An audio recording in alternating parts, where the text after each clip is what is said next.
everyone, welcome back. This is the first video in our next unit on medieval Europe. In this lesson, we're going to talk about what happens after the fall of Rome and how those different nomadic Germanic tribes start to conquer in modern day Europe and how it sets up the Middle Ages. So make sure you're in your interactive notebook and you're following along.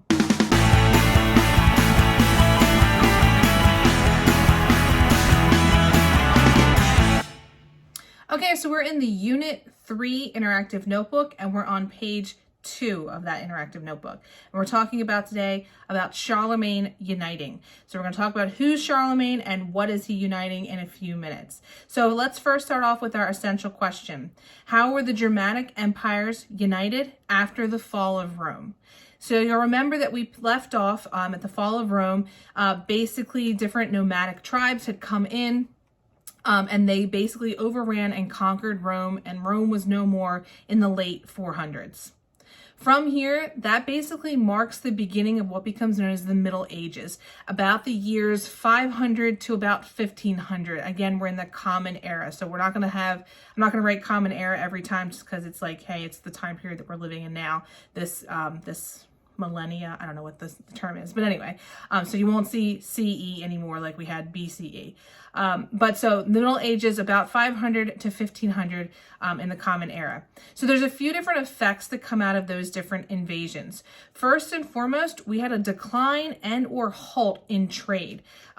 Basically, it wasn't safe to move place to place at this time because you could really run into this like nomadic tribe of warriors who are just gonna kind of plunder and pillage. So people like didn't want to go anywhere. It also again halted trades because if people aren't going anywhere, that means the trade routes aren't open. So it's going to have a big blow to the economy. So the end of the Roman government and the decline in trade also makes cities not as important. People aren't going to travel into the cities. People don't want to be grouped in those cities anymore. So that's going to lead us into a different way of living as we talk in the Middle Ages. So people start to settle in smaller communities in more rural areas. I hate that word, rural. It's so hard to say, but smaller, like the countryside. Think about that. So we're moving away from these big cities like Rome and Athens and Sparta in Greece, and we're kind of spreading out and becoming more agricultural and more kind of like countryside, like I said. Also, a big part of this, as a result, is that since these people start moving out, different languages start to emerge. We also saw that kind of relying on the ways in which the Romans acted and taught and learned and things like that, it kind of disappears. People kind of forget about schooling and forget about the love of learning and things like that. So languages start to disappear. And so that also means that different languages, because they have to communicate somehow, but different languages start to emerge. So these Germanic kingdoms, they are what ultimately replaced the Roman provinces. So if you'll remember when we talked about Rome, it was this humongous empire that spanned from like current day Middle East all the way into like current day England. All of those different places basically get broken up into what becomes known as these Germanic kingdoms. We have multiple wars that take place, and they're going to change the borders between different kingdoms as we go on throughout the course of history. The church, which we'll talk about in a later lesson, becomes a big security force for these different places, and they also provide like a sense of order. So we're going to see how the church plays a very active political role as well as a religious role during this time period. Germans are held together basically by family ties and loyalty and not necessarily a government. So we're going to see how family and loyalty play a role, again, over the idea of government. So this also leads to many small village rulers. It's going to ultimately lead into like kings and queens. But basically, German warriors, they pledged their loyalty to their chief or their ruler, the guy and head of the tribe, whatever. And then they also were able to live in their lord's hall because they pledged their loyalty there. So one of the first Germanic kingdoms that pops up becomes known as the Franks, and they're going to hold power in the former Roman province known as Gaul. And by 496, Clovis, he was a very powerful Frankish king. He decides to adopt Christianity as his religion, and he leads warriors against the other Germanic armies. By 511, he's able to unite the Franks into one solid kingdom with help from the church. Again, like we said, they're going to play a huge role in politics during this time period. Ultimately, under Clovis, the Frankish rulers, those who come after him, they convert their Germanic peoples to Christianity. They kind of move away from the ideas of like gods and goddesses and, trying to explain what's happening in the worlds around them through, these other worldly beings to Christianity. So we see that at this time period.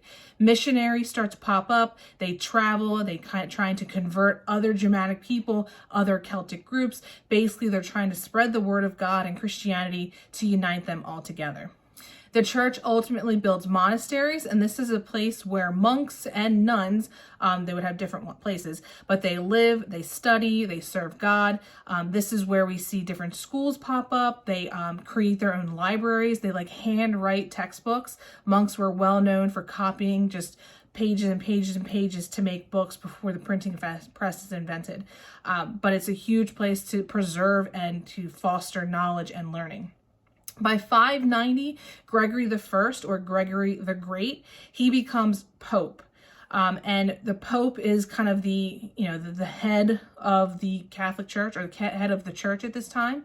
And so again, we're seeing that with Gregory the First, the church becomes secular, or again, as we said before, a political power. The Pope's palace becomes the center of the Roman government.